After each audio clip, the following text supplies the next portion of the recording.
Well, hello. You are most welcome to the GMODISM channel. This is your host Eric, and today we are going to go forth with the champions of the little Gimle tourney. These ships, all of them, do represent the ones that did make it and defeated an opponent. We have the Diamondback by Mr. Panda, which will go against the ISF Terrorant, the weapon platform by Imp. So today we will begin with the first round, and then we're gonna do a little inspection, I believe, and then we'll go and do the second round, so mix it up a little bit this time. Without further ado, the timer is now running, and the weapons platform Terrorant is firing its very characteristic swarm of first fire here. Will the Panda outmaneuver or outpace it? It did not do that. Let's see what the Diamondback, what she's gonna do. Ooh, looks like we take some heavy fire here in the front. It is a front-sider here. We have loads of heavy armor here, and loads of stuff is coming in here and really beating up the front here. But this girl is thick in the front. It's gonna be quite hard to punch a hole that much, I believe. Now, we are having definitely the APS limit, I think, is reached. Bam! That fragmentation. That's some scary stuff. And if you don't know what this is, if you are new here, very welcome. This is the Grand Battleship Tournament, where all of the ones that was able to take out my Gimle battleship participate against each other. And we'll try to find the strongest and best ship of them all. So these ships are all built with the same rules in mind, maximum cost of 2.2 million. So very expensive.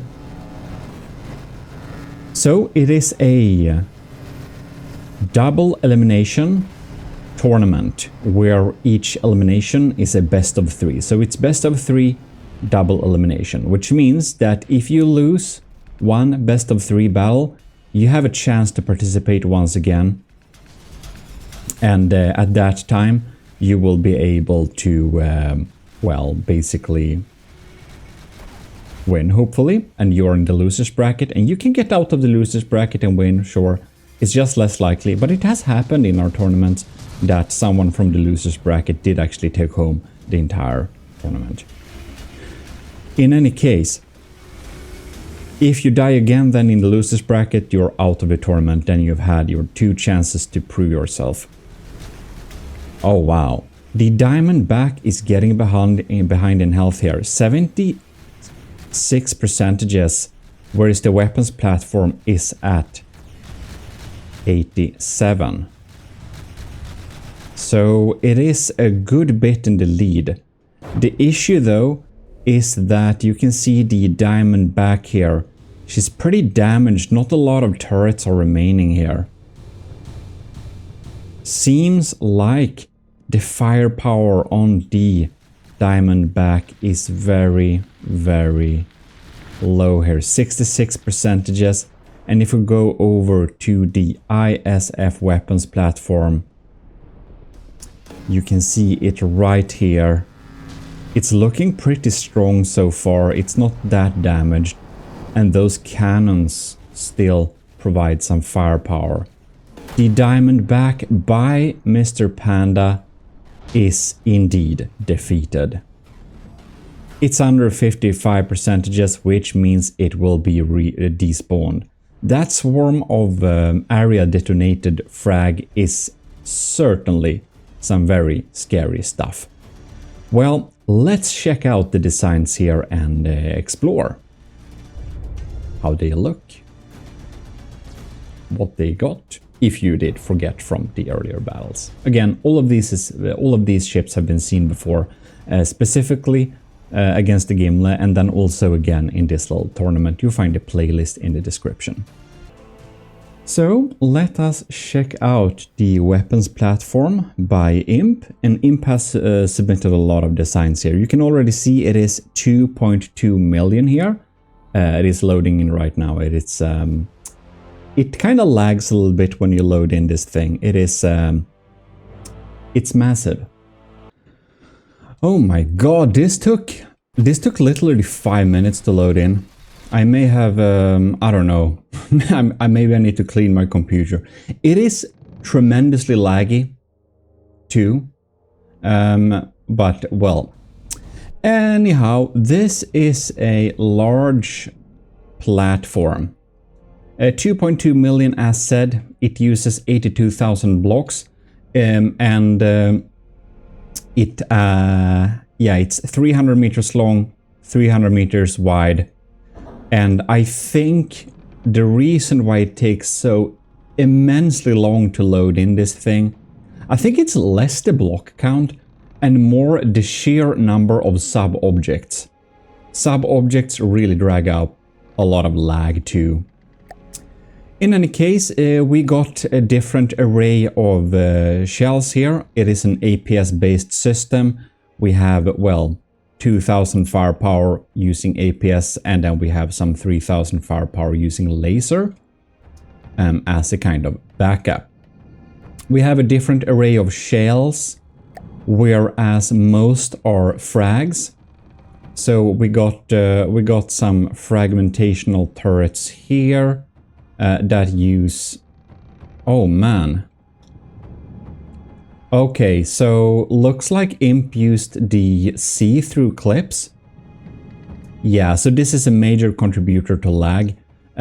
We should use solid clips, not see-through clips. The see-through clips, yeah, they kind of look cool. But if we're talking big battleships, they really contribute a lot to the lag. So I should probably, in future tourneys, actually ban the use of clear clips, just so we don't get mistakes like this. Because this is a major factor why it takes so long to load in, I believe, because all of these shells, the models for them need to be loaded too. Right, so we got some sabot here, some penetrators. This is most likely a Civs cannon. Yep. So it shoots down incoming stuff. We actually got some of the S-Corp. That's my little design. Yeah, cool. That's basically it. It's like it loads. It throws a lot of fragments. You know, that's what it does. Here we have the Diamondback by Mr. Panda, and it is a very cool looking little. It feels like it's a bit inspired by the water-based frontsider by Shipmaster Kent. I don't know. It also 2.2 million design, and it also uses APS, but only APS. It is a APS-only system. It's ported up by a lot less guns, so it's much more vulnerable to if those, you know, get hurt. We use some high explosives right there. For these guns, we have a heavy head and fin.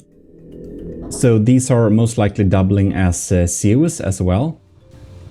And up here we got a... if I recall correctly, they indeed do, because that was how it could survive the Gimle class, by shooting down the incoming things. And if we look at this gun, it is also a high explosive gun like that. So if we take a little look inside of here, now this thing is armored. The Terrorant weapons platform is not. Oh no! We have clear clips all over the place for this one too. Yeah, then the coming battle will be in this like a low graphic setting mode. Yeah, anyways, we have some pretty strong frontal armor here. We don't have any real air gaps, but it doesn't matter that much. Oh, we have one real air gap actually, but it doesn't matter that much. It's just pure bulk. It's big enough so that it's not likely that we'll face too many. But actually, if we would want to target this system effectively, having a super crazy railgun with a secondary heat shell might actually be a really good way. We could get all the way through here past the air gap. Yeah, and probably detonate behind here. So yeah, you could probably design a weapon specifically against this ship. Anyways, we're gonna go in and do the second battle, and yeah, here we are for round 2. So let the timer run, and we'll see what happens. The Diamondback is getting slammed here. What's happening with the colors? Well, we have a lot of scary stuff. Ooh, that fragmentation did miss. Second volley hits dead on. And I want to see what type of damage we're doing against the weapons platform, the Terrorant. It is just launching volley after volley. Looks like the Diamondback is actually in the lead right now. Those explosive shells really wreak havoc here. They have the potential to... I'm not very sure that this particular battle will go the same way as the first one. The weapons platform is already a good bit behind in health. It all depends on if the Diamondback's main guns, the explosive guns, the high explosive shells, will be surviving for longer. Oh, bam, look at that. The weapons platform is down to 85%. So the Diamondback, she has a lead of... oh, not anymore. 5%-ish, give and take. All right. 88 versus 81. We got those explosive shells. They really need to land some hits here. I'm almost thinking, I wonder if the Diamondback, perhaps she has a problem with detection now. I'm not sure. 79%. Thing is, this is made out of wood completely, so it will not sink. That's a really strong thing when you build a ship that has passive flotation. All right, checking out the Diamondback. Looks like the two main guns are still operational, but we are getting through here and soon entering the interiors. Look at that. I believe we got a scary hit right there. Look at that. That's a lot of fragments. Diamondback is down to 82%, but I didn't see huge chunks of APS falling out here. Will we see it now? No. It seems to be holding up. That's a complete miss there.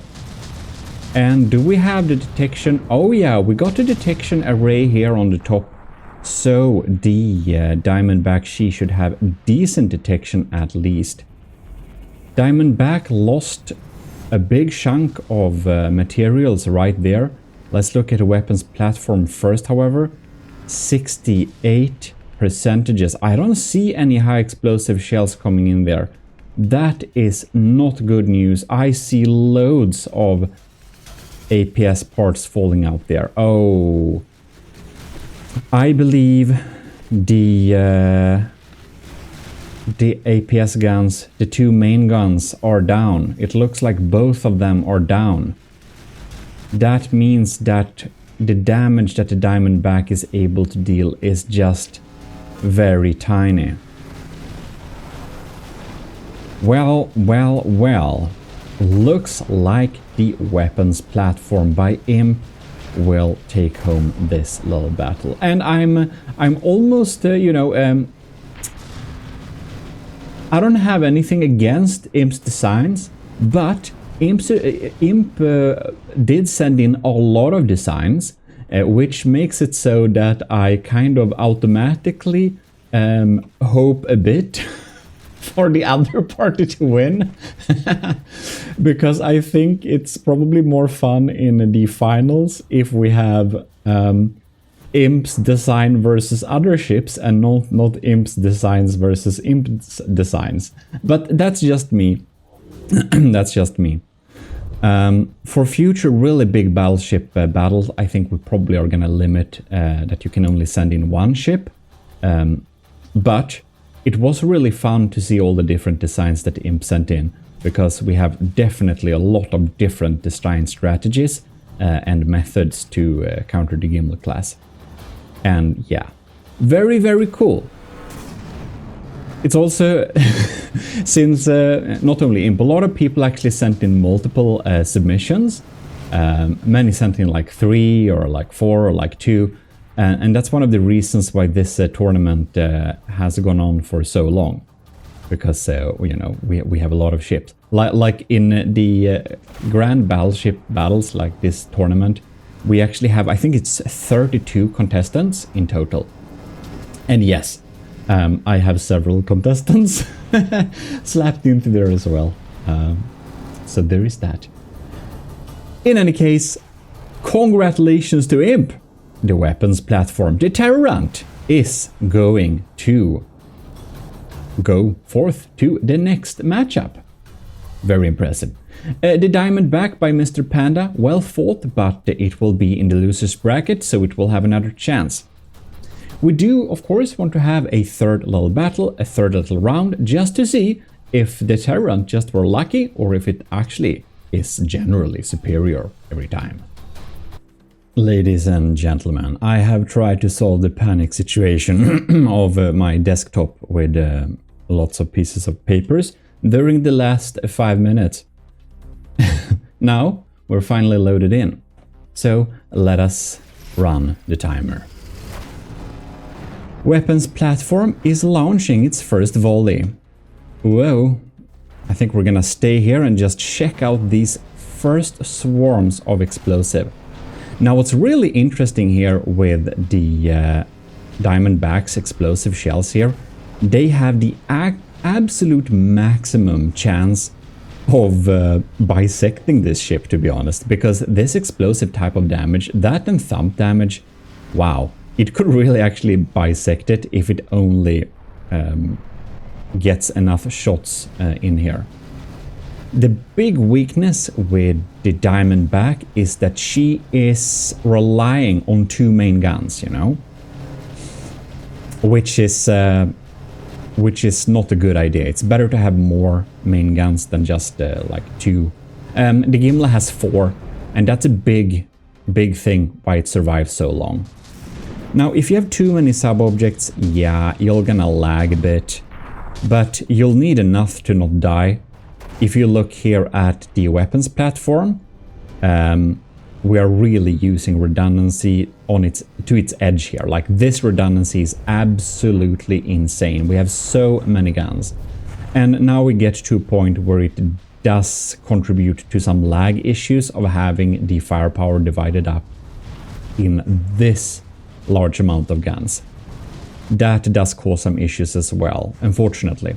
But it is generally a much better design strategy. Man, how fast is the weapons platform? It actually goes pretty fast, that's surprising.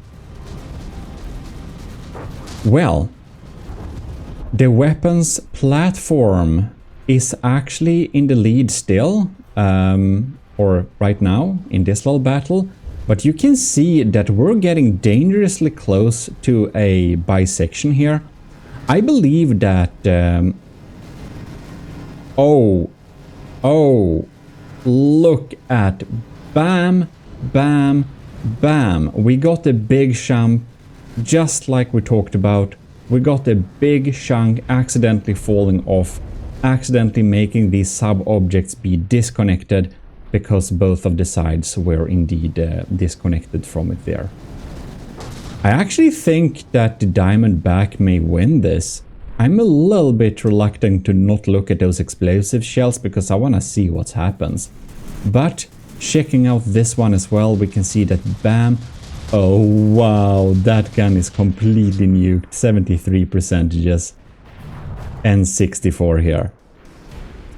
Beautiful battle. Bam! Look at that. Another big section is being blown off literally by the high explosive shells here from the Diamondback. Very interesting indeed. 46%, yeah. It's actually like that. It's actually like that. We have a winner, ladies and gentlemen. It's still, of course, the weapons platform that is the winner, but Diamondback, Mr. Panda, proven that this design could indeed beat the weapons platform. So we'll have to conclude this, like, it's best of 3, so we have the final results, but they are an equal match. So, wow, I love seeing equal matches. With that said, I'll just want to say huge thanks for you who were watching this video, liking this video. If you do that too, that helps me a lot, of course.